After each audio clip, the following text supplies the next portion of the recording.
Alhamdulillah.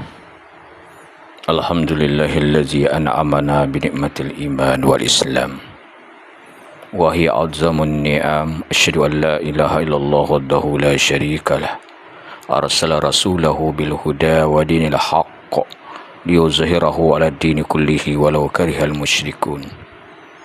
Wa asyhadu anna Muhammadan abduhu wa rasuluhu mab'uutsu rahmatan lil alamin. Allahumma wassalli wa sallim alaihi wa ala alihi wa sahbihi ajma'in, amma ba'd. Saudaraku kaum muslim wal muslimat rahimakumullah, bersyukur kita kepada Allah Subhanahu wa taala dengan mengucapkan alhamdulillahirabbil alamin. Berselawat kita kepada Rasulullah sallallahu alaihi wasallam dengan mengucapkan Allahumma shalli ala sayidina Muhammad wa ala ali sayidina Muhammad. Pada hari ini, hari Ahad, tanggal 23 April 2023, Allah masih sayang cinta kepada kita. Dan mudah-mudahan kita juga sebagai hamba-Nya tak cinta kepada Allah Subhanahu wa taala dengan selalu menjalankan perintah-Nya serta menjauh daripada segala apa yang dilarang-Nya.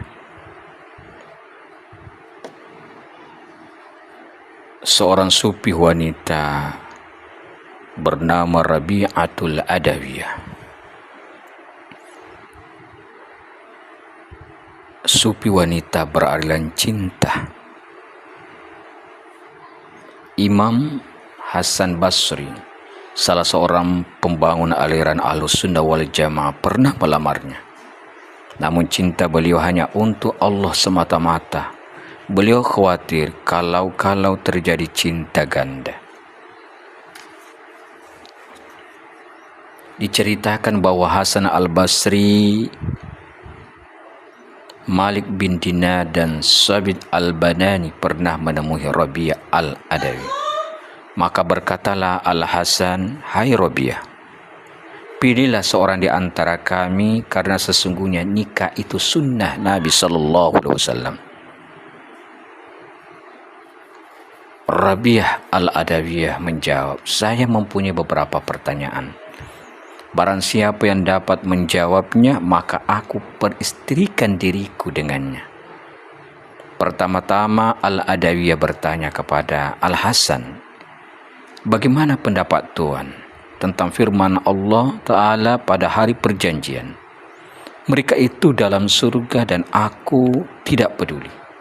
Dan mereka itu dalam neraka dan aku tidak peduli. Dari golongan manakah aku ini?" Al-Hasan menjawab, "Aku tidak tahu." Rabi'ah bertanya lagi, "Ketika aku dibentuk oleh malaikat dalam rahim ibuku, apakah aku ini menjadi wanita yang celaka atau bahagia?" Jawab Al-Hasan, "Aku tidak tahu." Rabi'ah bertanya pula, "Apabila dikatakan kepada seseorang, janganlah kamu takut dan janganlah pula bersedih hati, sedang kepada yang lain tak ada kabar gembira bagimu, dari golongan manakah aku ini?" Al-Hasan menjawab, "Aku tidak tahu." Kemudian bertanya lagi Rabi'ah, "Kubur itu merupakan salah satu taman surga atau salah satu jurang neraka? Bagaimanakah kiranya kuburku?" Jawab Al-Hasan, "Aku tidak tahu." Rabi'ah berkata pula, "Pada hari wajah-wajah memutih dan wajah-wajah yang lain menghitam, bagaimanakah kiranya wajahku?" Al-Hasan menjawab, "Aku tidak tahu." Rabi'ah bertanya pula, "Apabila terdengar suara panggilan di hari kiamat, ketahuilah sesungguhnya Fulan bin Fulan benar-benar memperoleh kebahagiaan, sedangkan Fulan bin Fulan benar-benar memperoleh kesengsaraan. Dari golongan manakah aku ini?" Jawab Al-Hasan, "Aku tidak tahu." Maka ketika orang itu pun menangis semua, lalu keluar dari sisi wanita itu. Dan diceritakan pula bahwasanya tak kala suami Rabi'ah al-Adawiyah meninggal dunia, maka Hasan al-Basri dan kawan-kawannya meminta izin untuk menemuinya. Maka wanita itu mengizinkan untuk menemuinya. Sedang dia menurunkan tabir. Lalu duduklah ia di balik tabir itu. Maka berkatalah kepadanya Hasan dan kawan-kawannya, sesungguhnya suamimu telah meninggal dunia dan kamu mesti bersuami. Apa jawaban Rabi'ah? Iya, akan tetapi siapakah yang paling alim di antara tuan-tuan sehingga aku peristrikan diriku dengannya? Mereka menjawab, Hasan al-Basri. Wanita itu bertanya, bila Anda dapat menjawab pertanyaanku mengenai 4 masalah, maka aku menjadi milikmu. Hasan berkata, bertanyalah. Jika Allah telah memberi taufik kepada aku, maka aku jawab pertanyaan. Kata Rabi'ah, bagaimanakah pendapat Anda? Sekiranya aku mati dan keluar dari dunia ini, apakah aku keluar dengan membawa iman atau tidak?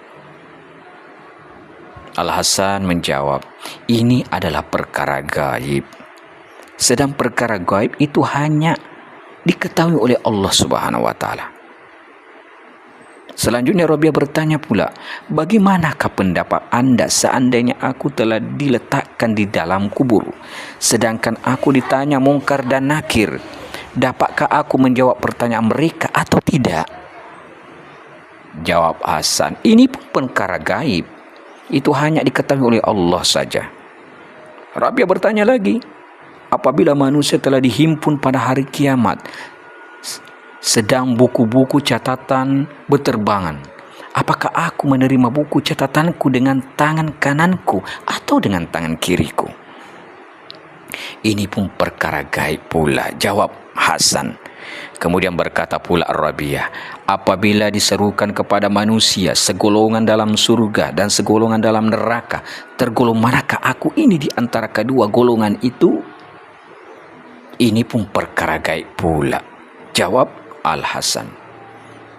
Rabi'ah berkata, orang yang senantiasa memikirkan 4 perkara ini, bagaimana dapat memikirkan tentang perkawinan? Sesudah itu dia berkata pula, hai Hasan, ceritakanlah kepada aku, berapa bagiankah Allah menciptakan akal? Hasan menjawab, 10 bagian, 9 untuk laki-laki dan 1 untuk wanita.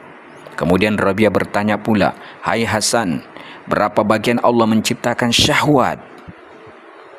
Hasan menjawab, 10 bagian, 9 untuk wanita dan 1 untuk laki-laki. Kemudian berkatalah Rabi'ah, hai Hasan, aku mampu memelihara 9 bagian syahwat dengan 1 bagian akal. Sedangkan Anda tidak mampu memelihara 1 bagian syahwat dengan 9 bagian akal. Maka menangislah Hasan dan keluar dari sisi wanita itu. Saudaraku rahimakumullah, syair mahabbah bahaya sudah berkeliling berputar di sekitar rumah. Namun sayang, hati meregang tegang, siapakah dia? Penghuni si gadis lajang. Rabi'atul Adawiyah bersyair tentang mahabbah kepada Allah. Aku cinta engkau, bukan surga harapanku, bukan neraka takutku, hanya engkau. Bila cintamu sudah kurai, ya maulaya, apalah arti surga, neraka? Apalah arti semua itu? Wahai Maha Pencipta segala, tiada padan, tiada tara. Aduh celaka berganda, manusia hidup melata. Engkau tak dihirau disapa. Aku takjub, aku heran, si anu dan si pulan. Dilihatnya nyata kasihmu bertebaran. Tuhanku, sampai hati dia, engkau tak hiraukan disapa. Demi Allah, demi Tuhanku, betapa nyamannya rohku ini. Tak pernah kurasa selama hayatku ceria hangat seperti ini. Biarlah sedikit sisa hidupku hanya dengan zikirmu selalu. Pantas sekali Rusi Arif bergelut suka, suruh ceria mereka nikmati berjumpa denganmu, pencipta segala. Hadirin dia dimuliakan Allah Subhanahu wa Ta'ala. Begitu indah mahabbah seorang sufi wanita Rabiah Al-Adawiyah. Mudah-mudahan kita semakin cinta kepada Allah Subhanahu wa Ta'ala, jauh daripada cinta dunia. Mudah-mudahan ada manfaatnya daripada kisah ini buat kita semuanya, wabil khusus kepada Al-Fakir sendiri Husni Tamrin. Demikian dapat saya hantarkan, lebih dan kurangnya mohon dimaafkan. Billahi bisabil haq wallahu muwaffiq ila aqwamit thoriq. Wassalamualaikum warahmatullahi wabarakatuh.